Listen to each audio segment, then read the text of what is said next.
नमस्कार दोस्तों, क्या हाल है। मैं हूँ शीतल बरियार और ड्रामा एक्सपो में आपका स्वागत है।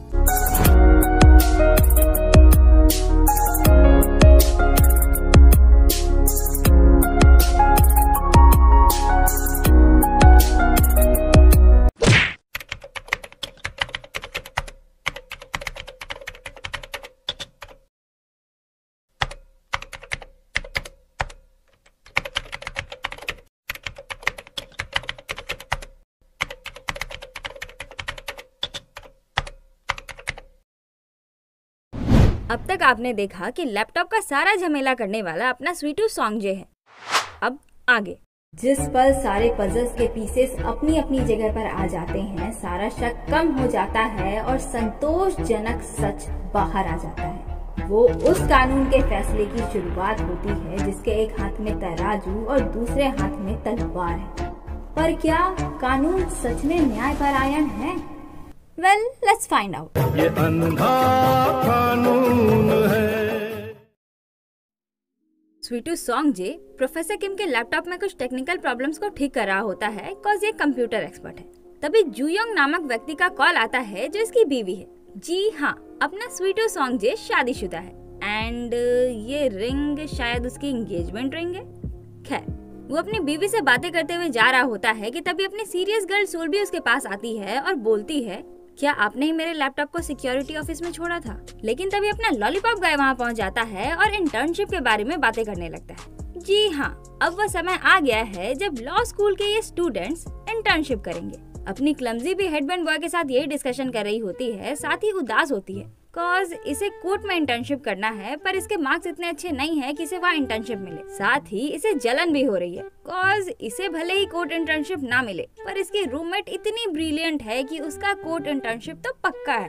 तभी वहाँ पर अपना एरोगेंट बाबा टपकता है जो बोलता है, तुम दोनों का नाम तो सेम ही है, तुम उसकी जगह क्यों नहीं चली जाती? क्लमजी उसे गुस्से से घूरने लगती है। एरोगेंट बाबा बोलता है, वो गुस्सा तो देखो, इसका मतलब तुम्हें याद है। क्लमजी बोलती है, हाँ याद है। तो हांजुन बोलता है, अरे पर तुम इतना क्यों गुस्सा रही हो?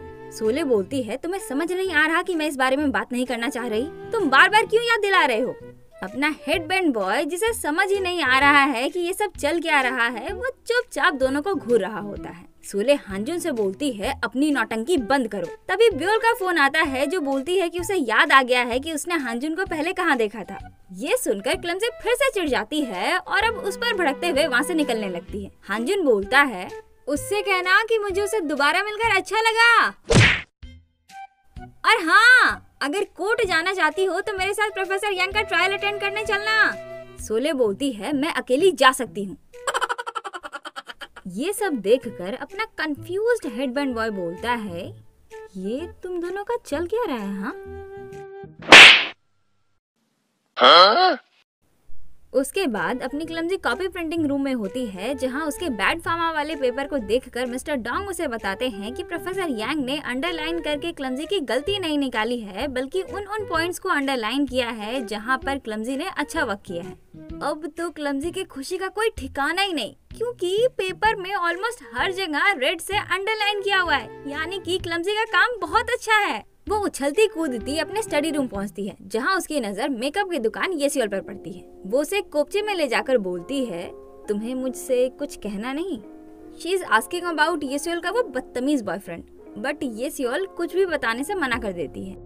उधर वाइस डीन अपने परिवार के सारे समस्या की जड़ यानी कि दीवार पर लगी इस खानदानी फोटो को हटा रहे होते हैं, जिस पर इनकी वाइफ आकर इनसे झगड़ने लगती है। उसी दौरान सन की वाइफ के फोन में एक नोटिफिकेशन आता है जिसमें पता चलता है कि वाइस डीन ने इनकी बेटी सोल्बी का एक साइकेट्रिस्ट के साथ अपॉइंटमेंट फिक्स कर दिया है और वो अपनी सन की वाइफ को सोल्बी को लेकर वहाँ जाने को बोलते हैं। पर ये तो ठहरी सन की वाइफ, वाइस डीन की बात कैसे मान लेगी भला? तो वो उनसे और भी ज्यादा झगड़ने लगती है, वो भी हमेशा की तरह जली कड़वी सुनाते हुए, जिसमें पता चलता है कि लॉ स्कूल के लिए क्वालिफाई होने के बावजूद भी सोल्वी की अवार्ड वाली बात को इसलिए हाईलाइट करवाया गया ताकि जज बनने के राह में उसे बेनिफिट मिल सके और वो दूसरों के मुकाबले ज्यादा आसानी से जज बन सके।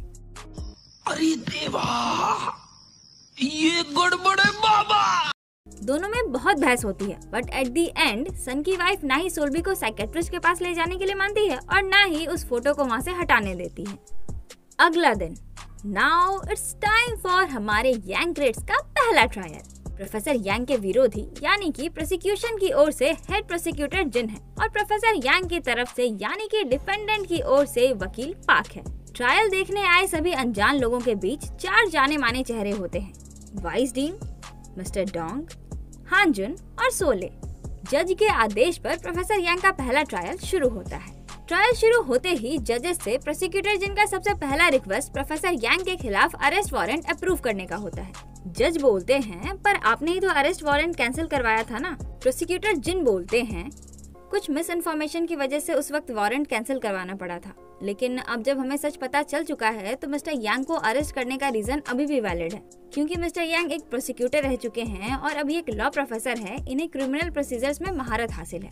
इनके लिए सबूतों के साथ छेड़छाड़ करना कोई बड़ी बात नहीं होगी। इन्होंने पहले भी अपना लैपटॉप, उनकी बात पूरी होने से पहले ही प्रोफेसर यांग अपना खोया हुआ लैपटॉप निकाल कर बाहर रखते हुए बोलते हैं, वैसे तो मैं इसे बाद के लिए रखने वाला था, पर कोई ना, ये रहा मेरा वो लैपटॉप जिसे आप पागलों की तरह ढूंढ रहे थे। इसका डेटा एनालाइज कीजिए, फिंगरप्रिंट चेक कीजिए, थॉरोली चेक कीजिए, तोड़कर फेंक दीजिए, इसके साथ जो करना है कीजिए।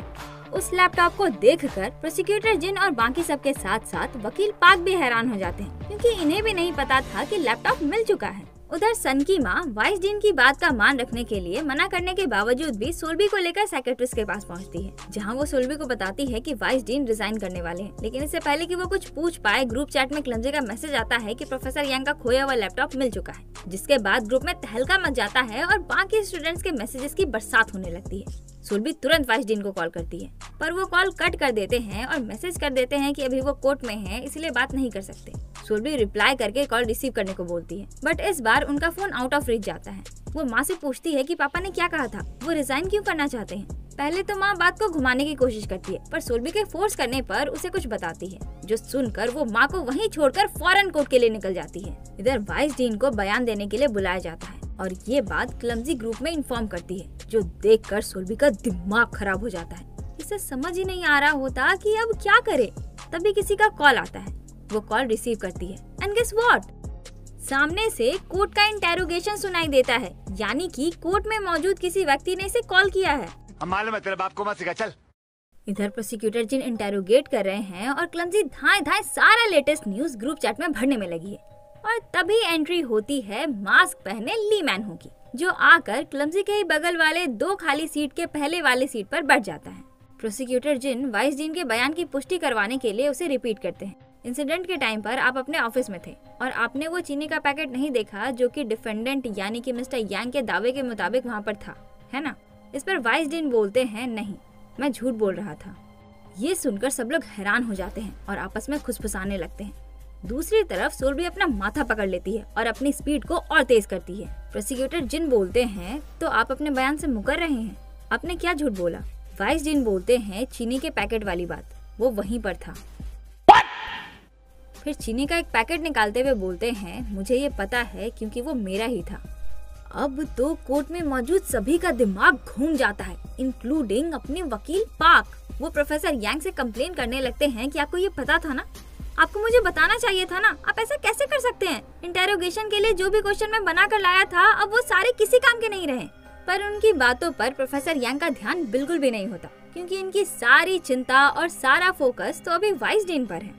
प्रोसिक्यूटर जिन फर्दर क्वेश्चन नहीं करते और अपने सवालों को रेस्ट देते हुए बैठ जाते हैं।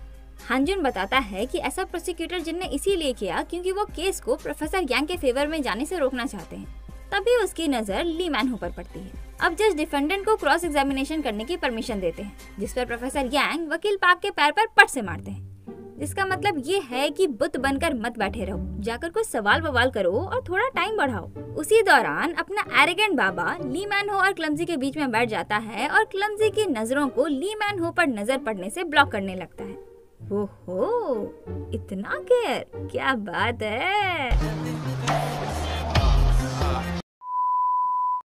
सोल्बी कोर्ट पहुंच चुकी है और दौड़ लगाकर वकील पाक का सवाल सुनते हुए भागी जा रही है, जो अंदर ये सवाल कर रहे हैं कि आपने झूठ क्यों बोला।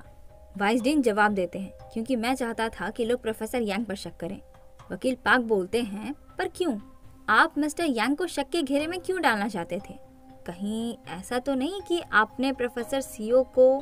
तभी प्रोसिक्यूटर जिन बोलते हैं, ऑब्जेक्शन योर ऑनर, पर जज उन्हें चुप करा देते हैं और कंटिन्यू करने को बोलते हैं। वकील पाक अपनी बात कंटिन्यू करते हैं, क्या आपने उन्हें मारा है? और इसी के साथ कोर्ट में आए सभी लोगों का फोकस एक टक से वाइसडीन पर ही होता है, इंक्लूडिंग यांग क्रेट्स।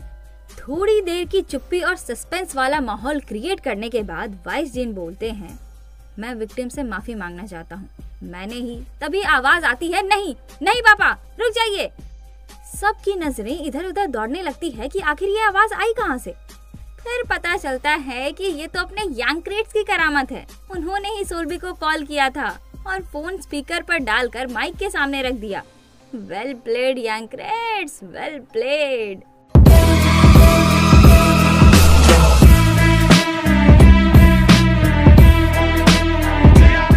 वो ऐसा एक्टिंग करने लगते हैं जैसे कि उन्हें तो कुछ पता ही नहीं था और जज से माफी मांगने लगते हैं, ये बोलते हुए कि कॉल कट करने के बजाय गलती से शायद मैंने फोन को स्पीकर पे डाल दिया होगा। प्रोसिक्यूटर जिन भी लाइक, ओ बेटे की हमसे चालबाजी, और फौरन खड़े होकर बोलते हैं, योर ऑनर, ये कोर्ट का अपमान है। इन्होंने जानबूझकर, पर सबकी बातों को बीच में ही काटकर अपनी सुनाने वाले स्वागर यांग क्रेट्स बोलते हैं, ये सच नहीं है। यहाँ पर सबसे ज्यादा एक्साइटेड मैं ही होऊंगा ये सुनकर कि इन्होंने उसे मारा है, तो फिर मैं ऐसा जानबूझकर क्यों करूँगा? मैंने गलत तो नहीं बोला है ना प्रोसिक्यूटर जिन? इस पर जज प्रोफेसर यांग को आगे से ध्यान रखने की वार्निंग दे देते हैं और कार्यवाही को कंटिन्यू करने को बोलते हैं। और इसी के साथ बेचारे प्रोसिक्यूटर जिन का टाइम हो जाता है।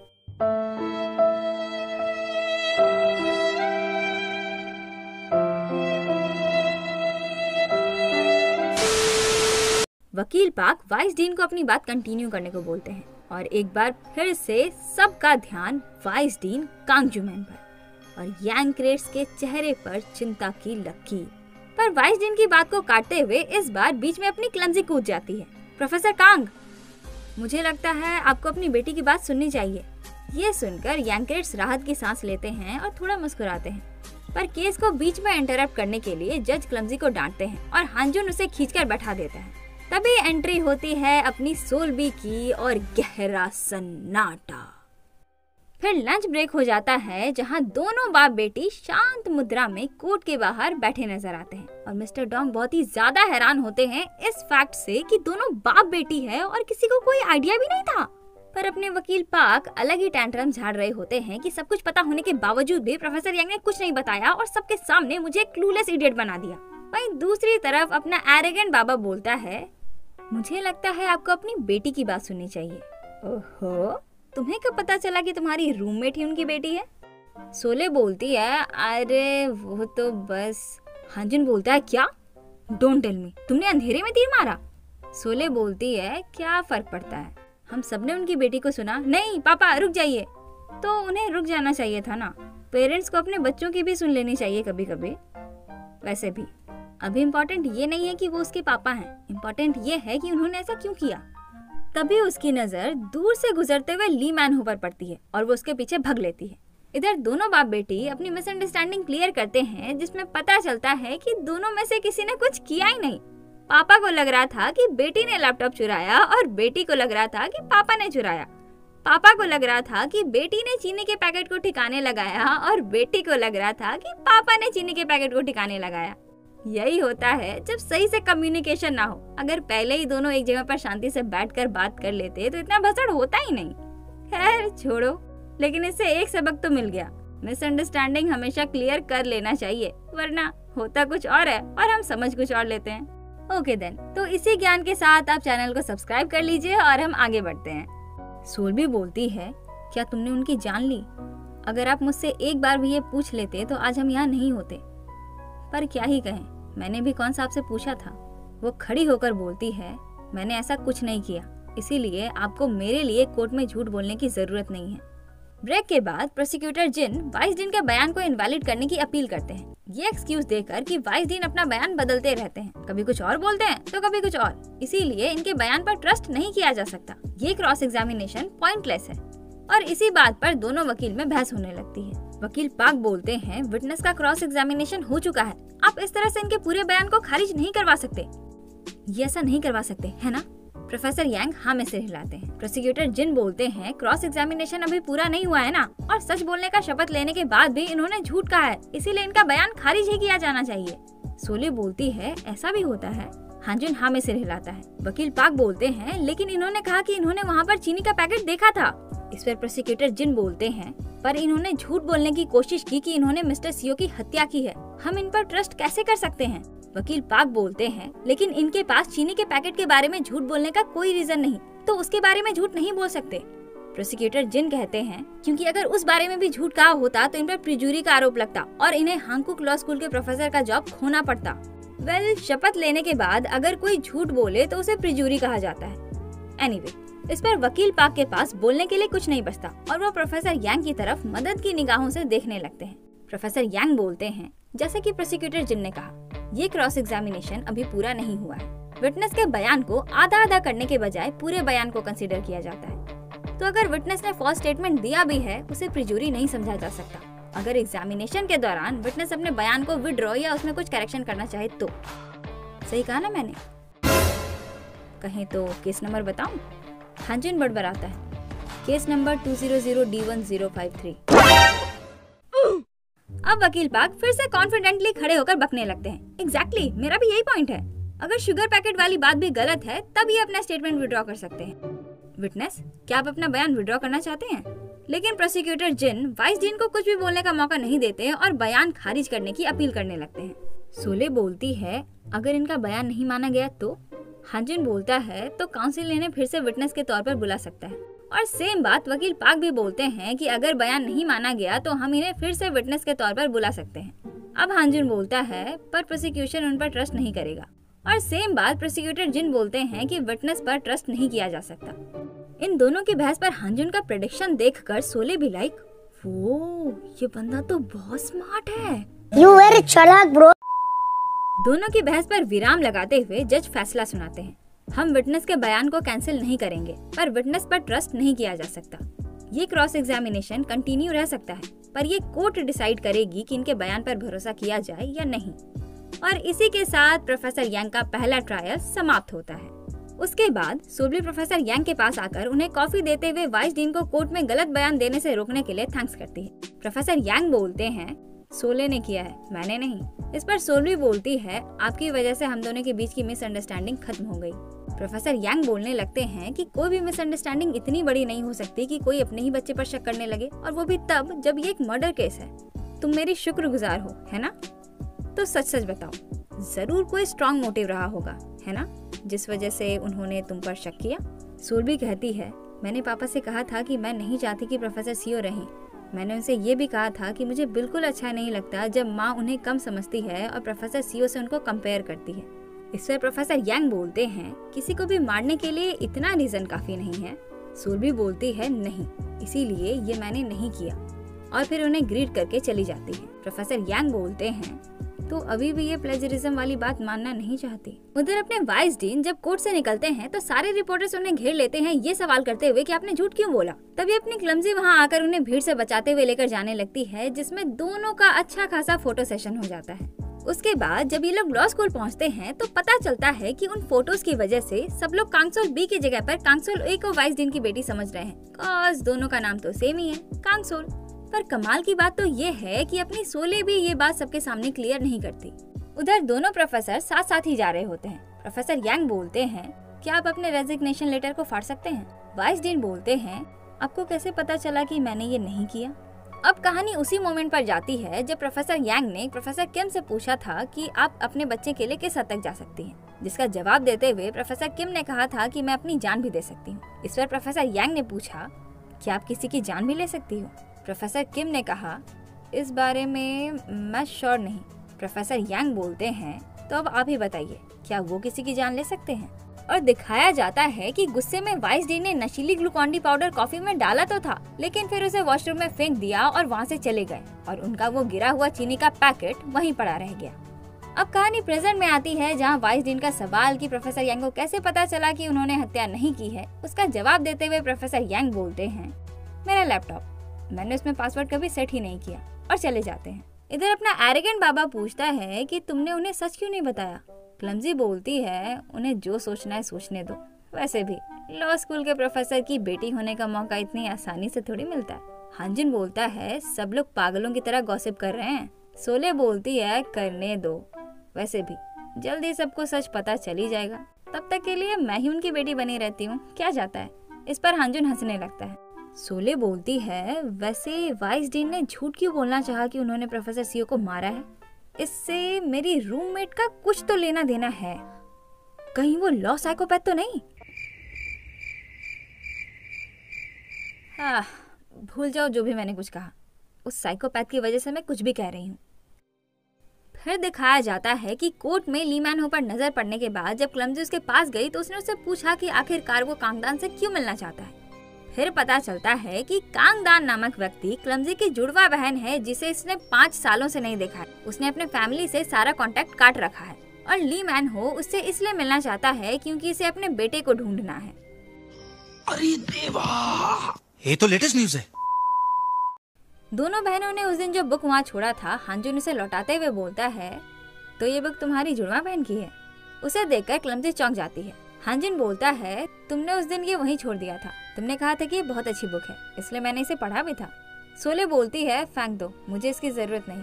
इस पर हांजुन बोलता है, जरा इसे खोल कर तो देखो। उसकी बात पर सोले बुक के पेजेस पलटने लगती है और उसमें उसे एक लेटर मिलता है। And guess what? ये लेटर कांगदान के द्वारा लिखा गया है, वो भी प्रोफेसर यांग के लिए। प्रोफेसर यांग अपने कैबिन में होते हैं, तभी अननोन नंबर से एक कॉल आता है। क्योंकि प्रोफेसर यांग अभी बहुत थके हुए हैं और फोन को हाथ में उठाने के लिए लेजी भी, तो वो कॉल को रिसीव करके स्पीकर पर डाल देते हैं। सामने से एक लड़की की आवाज आती है। क्या मेरी बात प्रोफेसर यांग जॉनहुन से हो रही है? तभी सोले भी वहाँ आती है और वो लेटर प्रोफेसर यांग को दिखाती है और उसी वक्त फोन से भी आवाज आती है, मैं कांगदान हूँ।